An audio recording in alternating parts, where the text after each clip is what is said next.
பொருள் தரமா இருந்தா, நம்ம கஸ்டமர் கூட ரீசெல்லரா மாறுவாங்க. ஆமாங்க. நம்ம ரூ. 5000 கூட பிசினஸ் ஆப்பர்ச்சுனிட்டி குடுத்துருக்கிறோம். பாருங்க, நலுங்கு மாவெல்லாம் 1/2 கிலோ பேக்கெல்லாம் வாங்கியிருக்காங்க.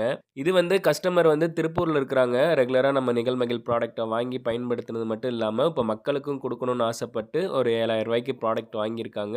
கிட்டத்தட்ட 1 ப்ராடக்ட், 2 ப்ராடக்ட் இல்ல, 15 ப்ராடக்ட் கலந்து வாங்கியிருக்காங்க. அதில கொள்ளு சாதப்பொடி, கருவேப்பில சாதப்பொடி, முருங்க சாதப்பொடி, அதுக்கப்புறம் நம்மளுடைய சத்து மாவு, நேந்திர சத்து மாவு, இது மாரி பல வகையான ப்ராடக்ட் வாங்கியிருக்காங்க. நீங்களும் வீட்ல இருந்து நம்மளுடைய நிகழ்மகிழ் ப்ராடக்ட்ட வாங்கி விக்கலாம். ரூ. 5000 இருந்ததுனா கூட நாங்க ஆப்பர்ச்சுனிட்டி குடுக்குறோம்.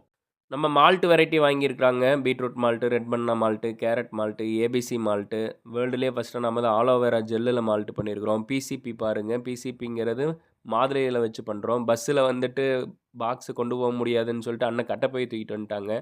கட்டப்பையிலயும் போட்டு குடுத்துட்டோம். அதுபோக நம்ம குக்கீஸு, ரீசெல்லர்ன்னு கமெண்ட் பண்ணுங்க. நான் உங்களுக்கு டீட்டெயில் அனுப்புறேன். வீட்டு தேவைக்கு வேணுனாலும் வாங்கிக்கலாம்.